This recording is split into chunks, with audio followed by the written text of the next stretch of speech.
সময় খুব আজব এক জিনিস। এই গ্রামবাসী কখনো কি ভেবেছিল আমার ভিতরে এত পরিবর্তন আসবে? জীবনের এই সময় এসে বুঝতে পারছি কতই না খারাপ ছিলাম এই মানুষগুলোর কাছে।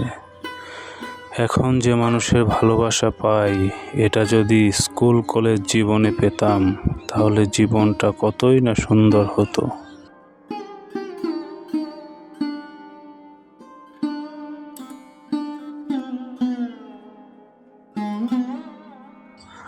অবশ্য এর জন্য আমিই দায়ী। আমার মতো ভুল যেন আর কেউ না করে। দাদু ভাই, তুমি কি পড়তেছ? আমার একটা ছড়া শোনাও তো। তার নাম জীবন গড়া আল্লাহ তাআলা চেষ্টা সবার রাসূল বন্ধু তার ওই বিশ্বাসে গড়লে জীবন হবে চমৎকার। আল্লাহ দেখেন মন মনের মাঝে আল্লাহ আল্লাহ ডাকতে সারাক্ষণ। মাশাআল্লাহ মাশাআল্লাহ, খুব সুন্দর হয়েছে দাদু ভাই। দোয়া করি তুমি অনেক বড় হও। দাদু ভাই, পড়াশোনা করে বড় হয়ে মানুষের মতো মানুষ হতে হবে। মানুষের হক মেরে খাওয়া যাবে না, তাহলে মানুষ ভালো চোখে দেখবে না, মানুষ সম্মান করবে না, আল্লাহর কাছে গিয়েও হিসাব দিতে পারবে না। তো সঠিকভাবে চলতে হবে, ভালোভাবে চলতে হবে। দাদা, তুই না আগে মারামারি করতা?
দাদু ভাই, আঙ্গো বাড়িতে তোমার বোন নাই, তাহলে তুমি তো করে গে।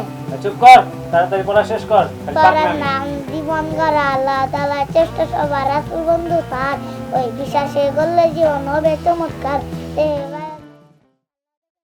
তোমার হক যেটা, তোমার যেটা পাওনা এটা তুমি পাবাই। তোমার মামা এত বড় লোক, টাকা পয়সা আলা বুঝাই দিলেই তো পারে।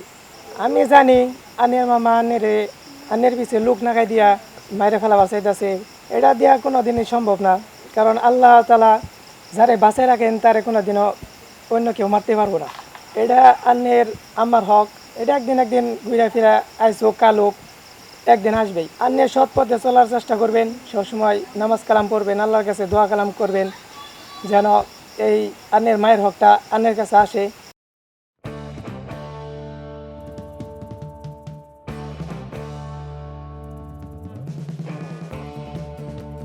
আসসালামু আলাইকুম চাচা। ওয়ালাইকুম আসসালাম। চাচা, আগের মতো শরীর আর চুলকায় না? ওই যে মারামারি কাটাকাটি এগুলো করতে মন চায় না? কেউ ডাক দিলে লাঠি আর বাহির নিয়ে যে বাড়ি হইতেন, এগুলো এখন করবার মন চায় না? এ দাদা, কই হারাই গেলেন? না রে ভাই, আর কই হারামো, আগের দিনের কথা মনে পড়ে যায়। তা চাচা, ওই যে আপনার বোনের ওয়ারিশগুলা কি দিছেন নাকি? শরীরের জোর কিন্তু চিরদিন থাকে না, নিজেও বুঝতেছেন। এই যে লাঠিটা পড়ে গেলে নিজেও হাঁটতে পারবেন না। সময় থাকতে আপনার বোনের ওয়ারিশগুলো দিয়ে দিন। ঠিক আছে চাচা, আসি। আসসালামু আলাইকুম।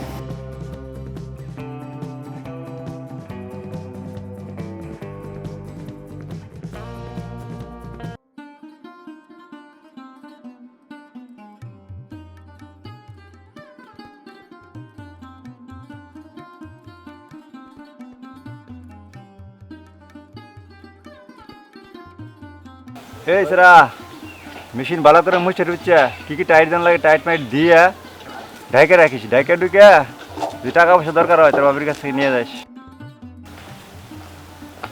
আসসালামু আলাইকুম ভাই, কেমন আছেন? ওয়ালাইকুম আসসালাম, ভালো আছি।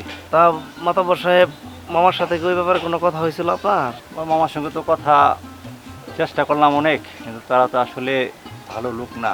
এখন মনে হয় যে তোমার মায়ের জমি তোমার করে জোর করে দখল করে নিতে হবে, এছাড়া কোনো উপায় আমি দেখি না। যত যাই বোঝাই তাল গাছটা দেরি। আমার ভাই আছে, একটা ছোটো ভাই ঢাকায় আছে, তুমি জমি দখল করো, ওদের আমি বলে দিব যা যা করতে হয়, তোমার সব কিছু করে দিব, তোমার চিন্তা করতে হবো না। বড় ভাই, খবর তো খুব খারাপ। আপনার ভাগ্নে তো জমি দখল করতেছে। আমরা আছি এলাকার মধ্যেই। আচ্ছা ঠিক আছে, আপনি আসেন, আমরা গেলাম।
সবাই কেন একই কথা বলে, ওয়ারিশ ওয়ারিশ?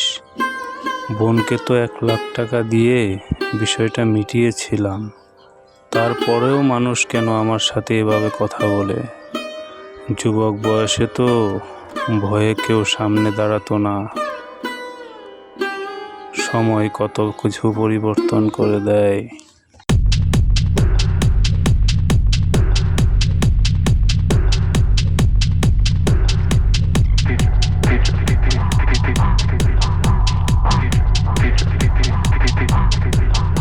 হে ফাদার, হাউ আর ইউ?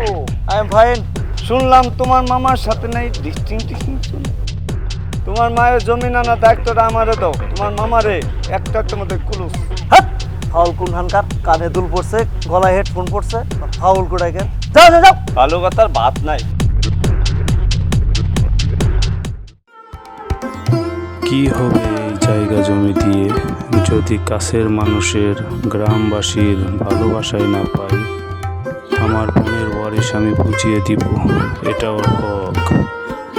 আমি আমার বোনের হক বুঝিয়ে না দিলে আমার ছেলেও তার বোনের ওয়ারিশ ঠিক মতো বুঝিয়ে দিবে না। না না না, এত বড় পাপের বোঝা আমি নিতে পারবো না। আল্লাহ, তুমি আমাকে ক্ষমা করে দিও।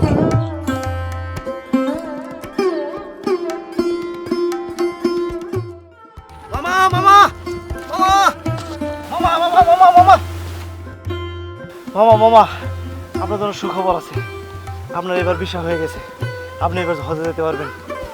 আহ, মনে কি শান্তি। মানুষ যুগ যুগ ধইরা কত আশা করে থাকে এই হজে যাওয়ার জন্য। মহান আল্লাহর কাছে হাজার কোটি শুকরিয়া আদায় করি, আল্লাহ আমার সেই আশা পূরণ করেছে। ইনশাল্লাহ বাবা, আমি মন ভরে দোয়া করি আগামী বছর যেন তোর মাও হজে যেতে পারে, আল্লাহ পাক যেন সারা মনের আশা পূরণ করে। দোয়া করো মামা।